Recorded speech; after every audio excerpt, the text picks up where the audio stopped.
welcome back. I'm Josiah, And I'm James. and this is The Garage.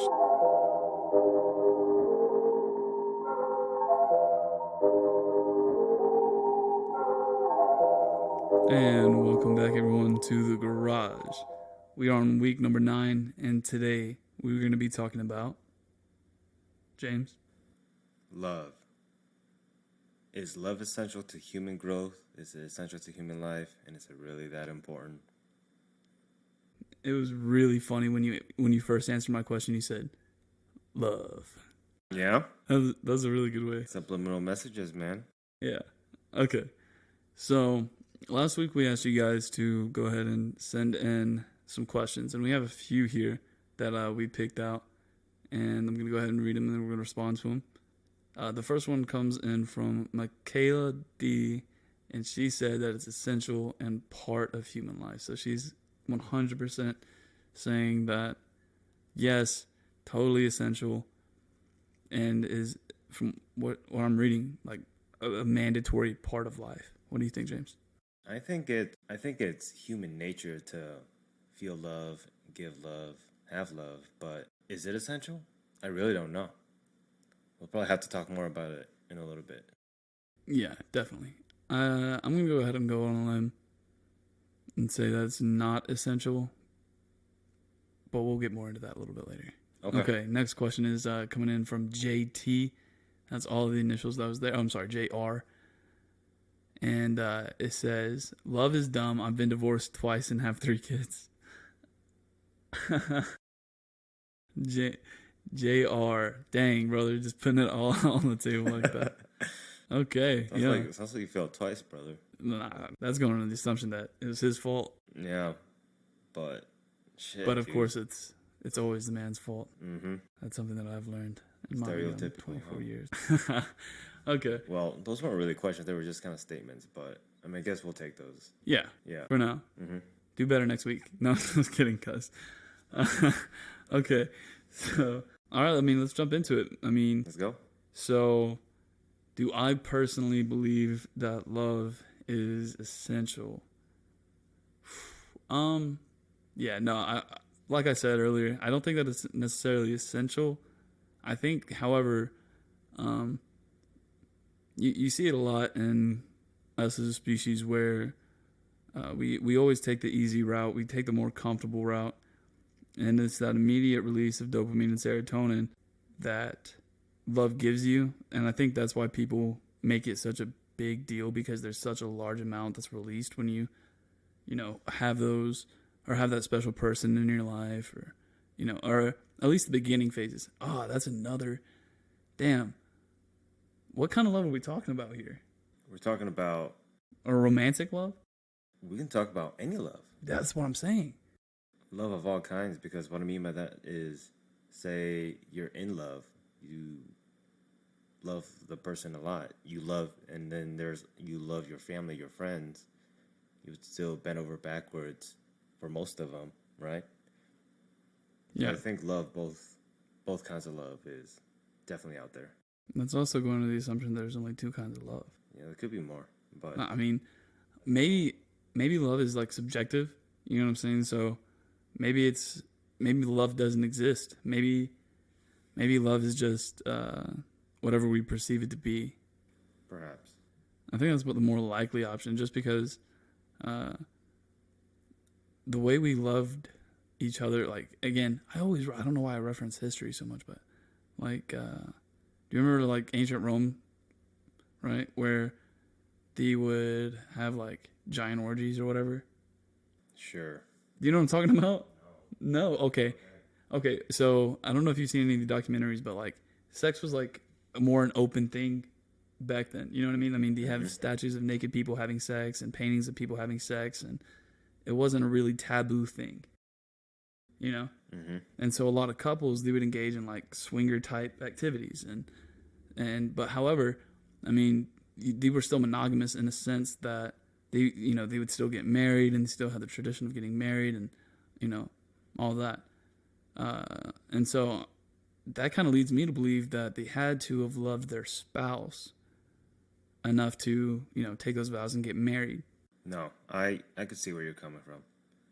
All right. As you were literally describing Roman orgies, I looked up the definition of love, right? And right here it says an intense feeling of deep affection. Now we're being really technical here. You could still technically love someone in this case and still cheat on them or have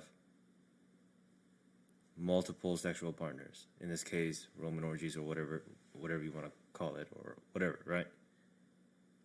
And I know it's an unpopular opinion. If you love someone, why cheat on them?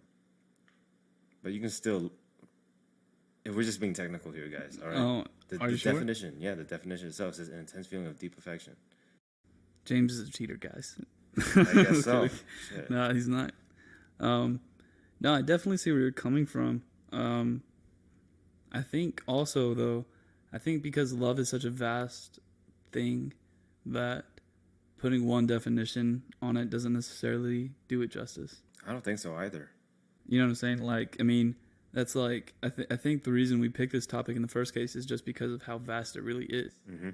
So trying to put a specific definition on such a vast idea, or it's not really possible. You know what I mean? All right, let's agree on that, because I think we'll just have to agree on that. But going on to the more important question, right? Is it essential for human growth? I think for my personal experience, it's like some of the biggest lessons that I have learned have been through relationships, Mm-hmm. you know? And I think because a relationship kind of makes you reevaluate yourself in a way.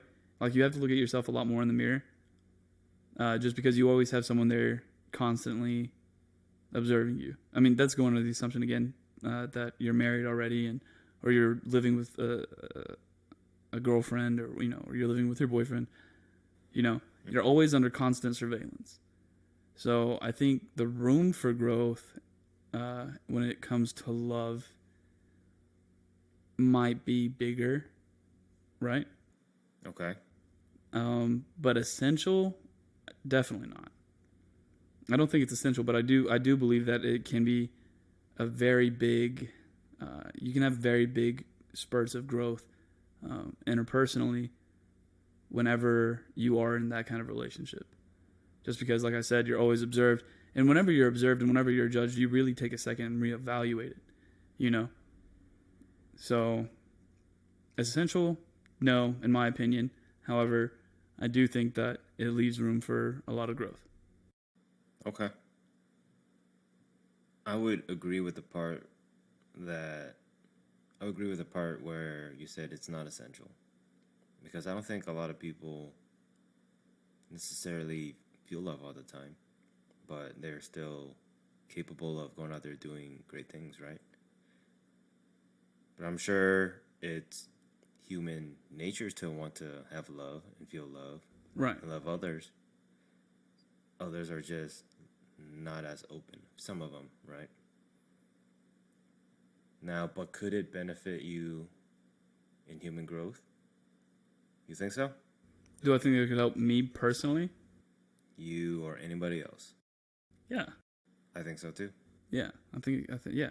So let's talk about some of the reasons or some of the examples as to how it can benefit. So we asked the question, is it essential? I think I have to withdraw my claim to no. I think that maybe not essential, like you need it, but I believe that the human condition, or one of the human conditions, is that we need people in our lives. We're not meant to be isolated creatures. We're not created for that. We're created to network and grow and build and and that sort of thing. And so if we're looking, because I think what I keep trying to do without even really realizing it is I keep bringing love towards a romantic viewpoint. But if you look at love, like I love James, which I do, I care about James a lot, that is still love, and I'm still craving love. I'm still craving a partner, whether it be a sexual partner, a romantic partner, a friendship partner, a soul partner, whatever you want to call it, whatever label you want to put on. I think us as a species need people in our lives. I think that is a human. Yeah. If we're looking at it like that, then yes, I would say that love is essential. I just had to put that out there because I can't think of one person who doesn't want a best friend to always be there for them, or, you know what I mean? Someone that you can relate to on that level, whether it be, again, romantic or friend or whatever, title you want to put on it. We still crave it all the time. Just I don't know, you're just sending me messages, but I'm straight, bro. Oh man, no. All right, no, but in all reality, yeah. In all seriousness, I don't think love is essential, but I do think it's heavily needed. I still really do think it's heavily wanted. Well, okay, not needed. Yeah, because needed would then imply essential. Yeah, I would say it's wanted, and it's. But if we're being really technical still, or pretty straightforward, all a human needs is food, water, and a place to stay warm and clothes, right?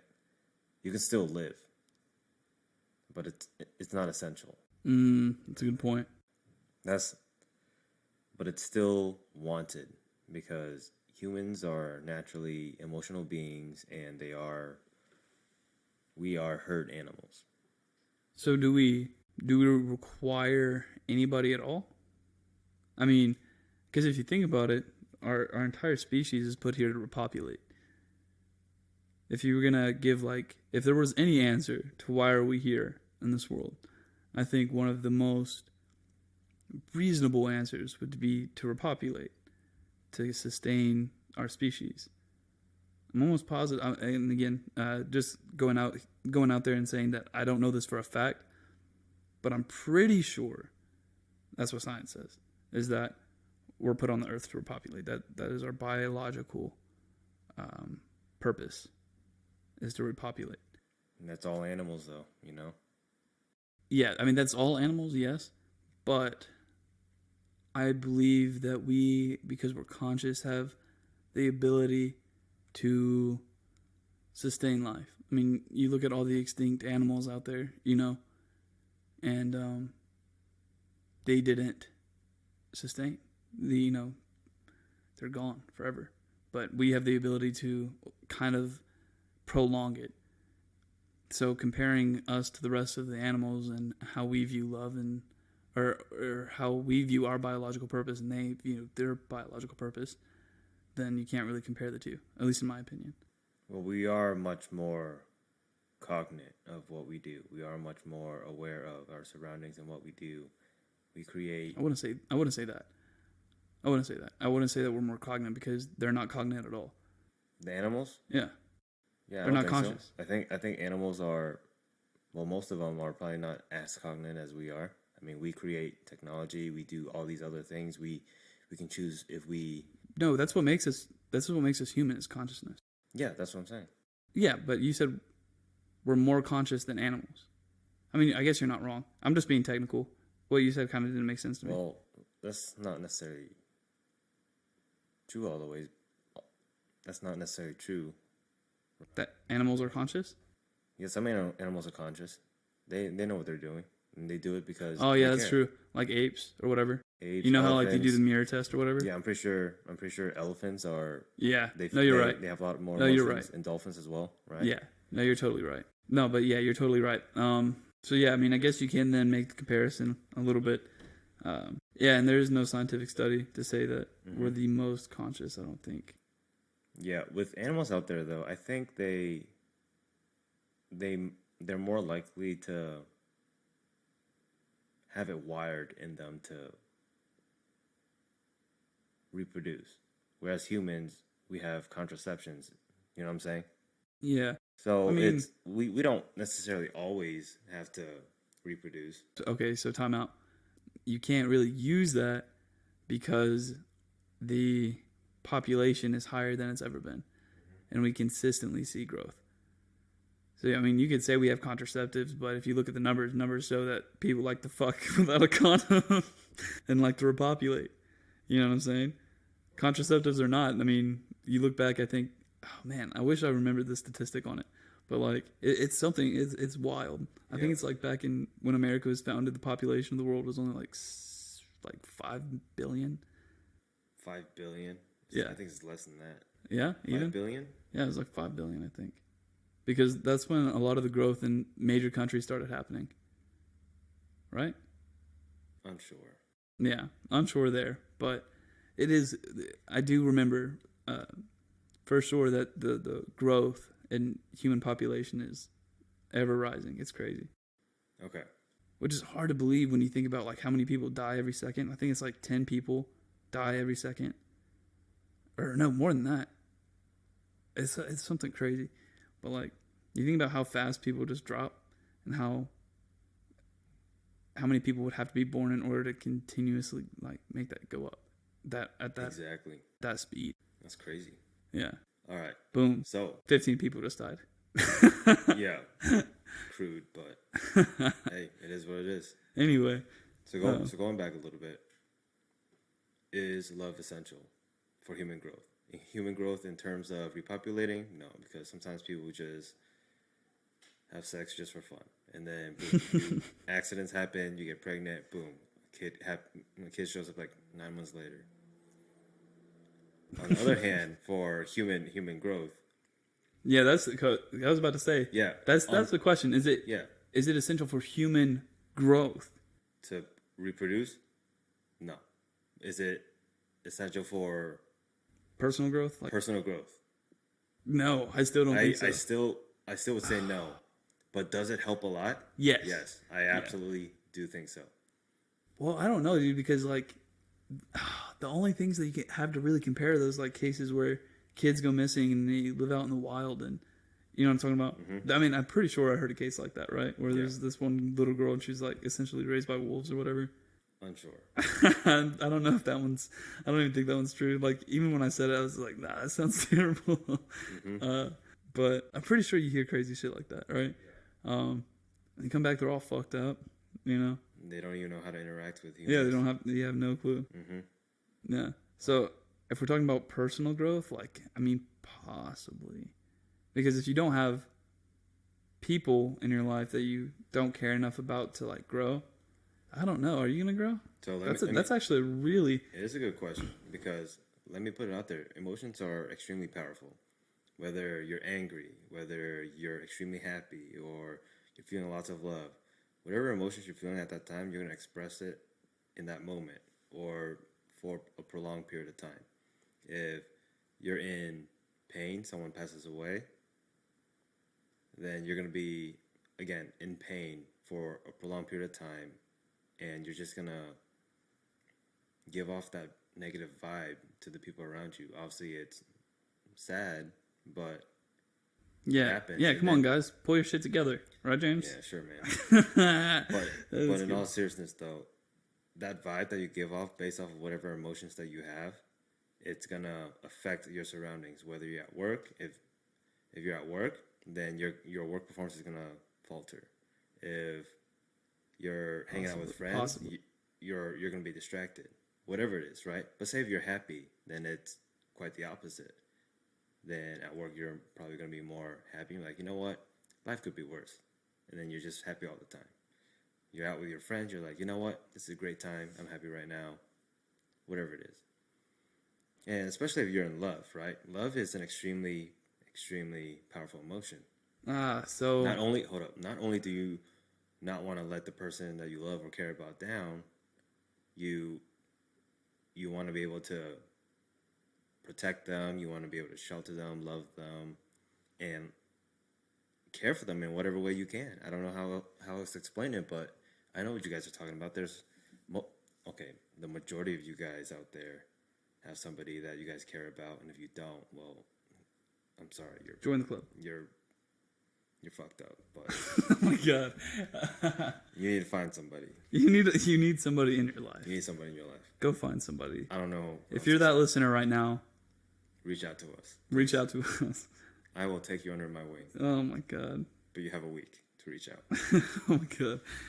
This is how You guys don't know this, but James wants to be Professor X. Essentially. Essentially. But that's a story. Keep a long story short. That's a story for another time. Yeah. But how love is helping people grow in emotions. So one of the things that you said that kind of stuck out to me, right, was love is a very, very strong emotion, right?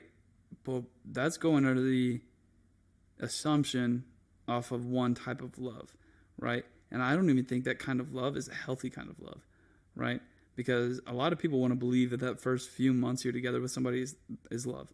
Like, I'm here to tell you, like, you might think it is, but more than likely, most of the time, it's not. You're infatuated. Exactly. You're infatuated with the newness of it. I'm sure, like, you know, for most people, the sex is amazing. You know, you're going out, you're having a good time, you know, like, just all the good shit. So, yeah, I think the majority of people have this, like, idea of what love is, or what they think it is at the beginning, and that's not love. So, from what I've experienced at least, right? And who am I to even say, because love can be so many different things. But in my personal opinion, right, that first few months to a year, even sometimes further than that, is most likely just infatuation. And I think the real, I guess, love would be, in one case, it would be to stay committed to that person. And that's where that love comes in. The simple agreement that you guys decided to stay together forever, and, you know, whatever, that all comes back to the commitment, if you're committed or not.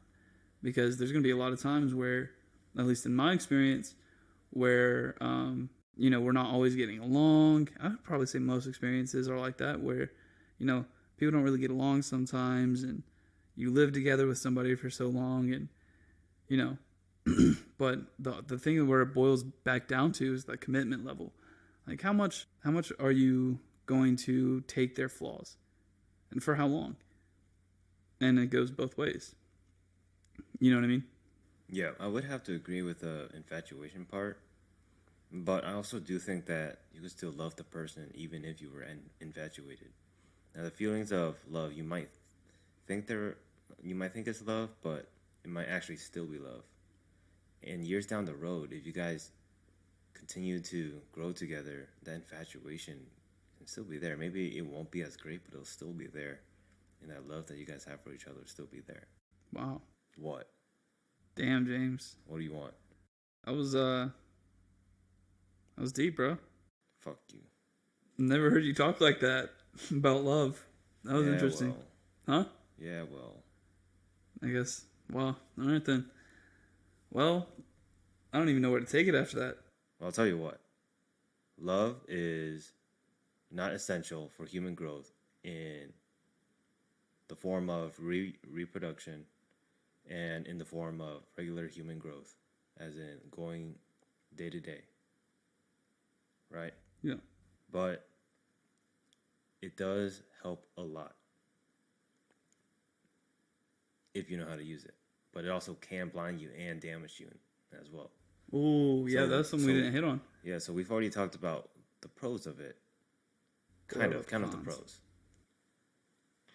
But now we're going to talk about the negatives. Yeah, I think starting off with the negatives, it's just one of those things that I don't really think that it necessarily has negatives. I don't think that it necessarily has pros either. I think it's just a matter of, like, what you personally do with it. You know? Like, if you guys break up, it's not love's fault that you broke up. You know? Does it make sense? Yeah. So, and however you decide to deal with that breakup is all completely on you. And that's a lot easier said than done, don't get me wrong. Like, I've had my fair share, you know? Mm-hmm. So I know that it's a lot easier said than done, but I'm not going to blame love because of relationships that may or may not have worked. You know what I mean?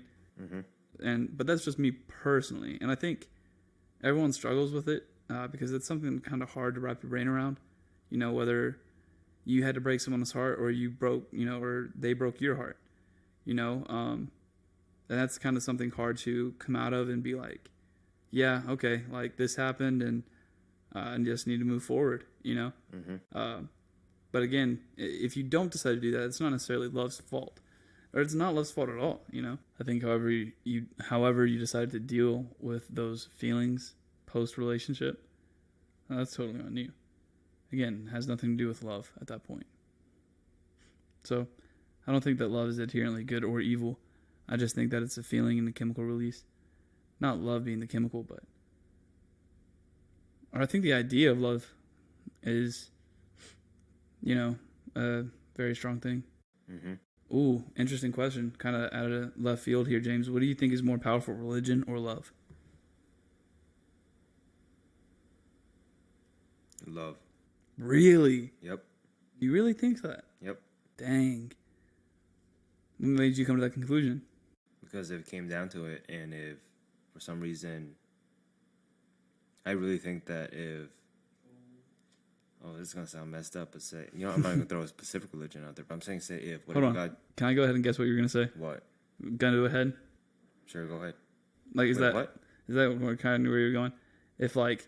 If you were in a room and some dude was in there and your wife was in there and the dude was holding a gun to your wife's head and was like, you can either denounce God and I'll save your wife, or you can claim religion and then kill your wife.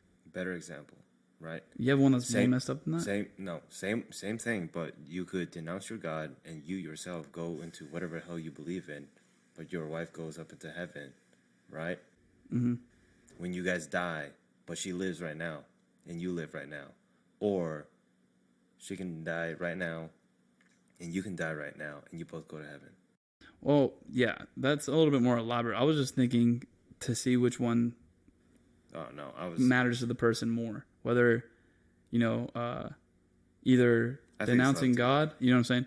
Because I think what it would boil down to in that point is for a lot of people, I'm not saying everybody, but for a lot of people, I think it would come down to, well, I can see my wife right now, but I can't see God. If I denounce God, then I get to keep my... Yeah, so I think the reason why I painted the picture the way I painted it was because I think that it makes you choose between denouncing God, which you can't see, and choosing your wife, which you can see. You know, so it really kind of boils my point that I'm trying to make, which is which one is stronger, love or religion? Do you think that the person, let's call him Benjamin, right? Benjamin is in this position, and he can either denounce God and then potentially go to hell forever, or he could decide to allow him to kill his wife, the gun guy. We're going to give his name's Aaron. Aaron and Benjamin. Benjamin's the victim. Aaron's the guy with the gun. And Marilyn is the wife. You know what? I actually like that example because it's actually much more situational, right, than the example I was going to provide, which I don't even want to bring up my example anymore. But I actually like that one.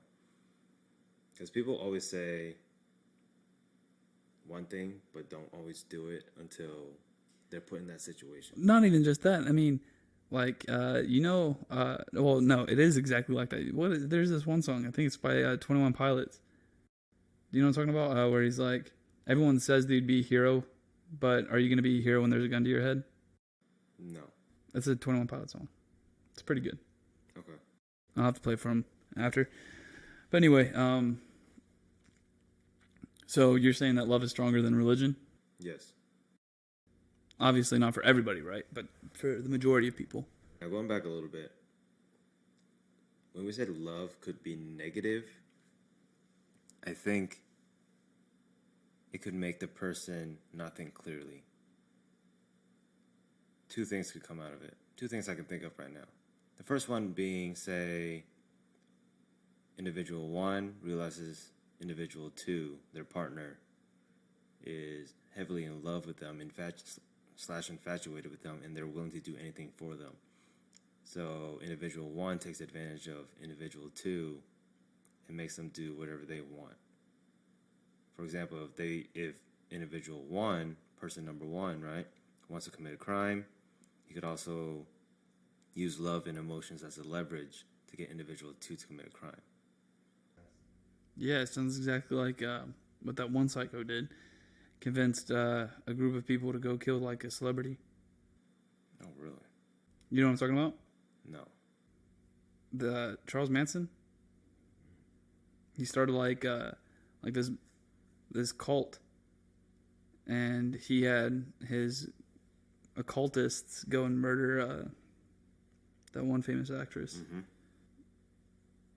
So that's kind of that is. So yeah, I totally know where you're coming from. Yeah. The second example I could probably think of is an individual being so heavily obsessed.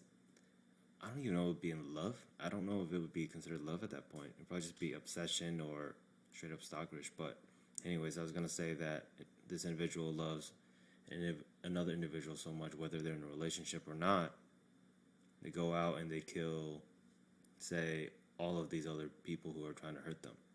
Sounds like a horror movie or some kind of insane love movie, but I'm sure out there it has happened, you know? Yeah. No, totally. Okay, so let me ask you one more question, and then we'll close up shop for the night. So, okay, do you think that love is real? Yeah. You think love is real? Yeah. Real being how? Real as in it's an emotion. So are emotions real? Yeah. I don't think so. Why? I think all emotions are chemical reactions in the brain. Exactly. But that doesn't make it real, because then it just disappears like it never happened. Different chemicals come in and they cause different reactions. So if that's like saying if I can't really think of a really good way to articulate it, but what I am saying though is once it's gone, it doesn't exist until it's remade. It's like it doesn't exist. And it's in your head, right? Yeah, it's all in your head. Which, yeah, that's a really good analogy. It's all in your head. And that is quite literally the case. Are memories real? Are memories real? No. Actually, there's actually Hold a fact. on. There's a study that's been done on that already. All memories are is a lapse of the last time that we remembered that specific event. So, there was this episode of Bray Games. I think I've actually mentioned it before in a previous podcast, but they got a guy to rob this girl, and the audience was said to watch the scene as it unfolds and then give a police statement right after. And actually, no, they staged it. That way it would be a genuine reaction. And then he asked the audience to give a description of the guy, and they were all different, like significantly different. And so all memories are things that we remembered the last time. So if you try to recall an event, unless you have like evidence to prove that really happened, then it's most likely untrue. So no, I do not believe that memories are real. All right, brother. All right. I'm going to have to stop you right there. All right. Memories are real. However, the memories that you construct may not be 100% accurate. That's it. So what about they guys are with schizophrenia? Huh? What about people with schizophrenia? It's real for them. But does that make it real? You know everything we talk about is based off of perspective. Yeah, but again, I mean, it's that kind of goes into the double slit theory. All right, pause. Right? As in, pause, like, hold up. So, love right here, the noun itself, it says, it's a noun. Like, it's a noun. Person, place, or thing. It's a noun. Yes. Yes. And also down here, it says verb, meaning it's something you can do. As in, I want to give love. I could ask the question, I am loving you, right? Mm-hmm. And then I could say, I am running. But is running real? Yeah, because you're still doing it. Love and emotions are things that... Yes, show me love right now. Love? What? Show me what love looks like right now. Do love. Jeez, man, just I love you, but I don't love you that much. I mean, can you do love? So that means the only way love would... Right? That would have to mean the only way love could be a verb is if it meant sex. No, because then that's just sex. No, because if I went and I made you food right now, that wouldn't mean I wouldn't be loving you. I'd just be making you food.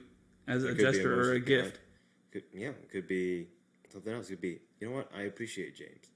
which I I'm gonna don't. make him. Yeah, but then, Just kidding. but then I'm gonna make him some food, right? But then appreciating is, what are you doing? You're appreciating me. I don't know how else to put it. Like, I think you're. I mean, overthinking I this, dude. guess. I think you're overthinking this, man. No, man, Yeah. I don't know. I think love is fake. I don't think love is a real thing. All right, let's agree to disagree then, because I'm Okay. not gonna dive into I don't it. think, yeah. But before we close it up, I want to read this quote right here. Everyone says love hurts, but that is not true. Loneliness hurts. Rejection hurts. Losing someone hurts. Envy hurts.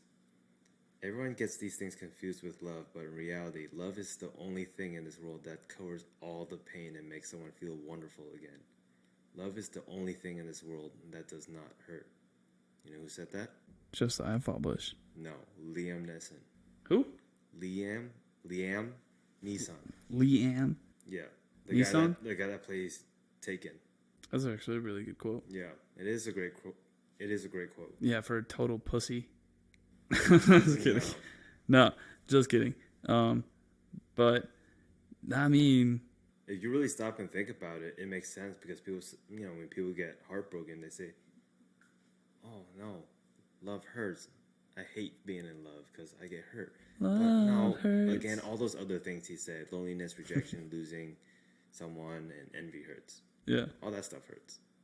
But Yeah. love is the only thing that does not hurt. I think And I that's would actually have to perspective. agree with that. I think that's perspective. I think that's only applicable to our time. So to close up, guys.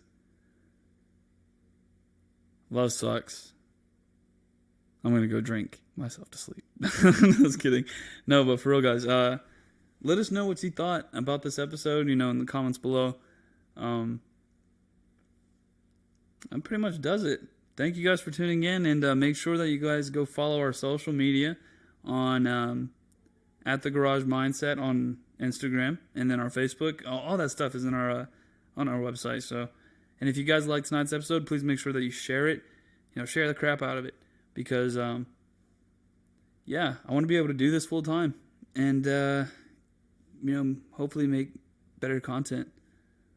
James, anything closing up from you? Yeah.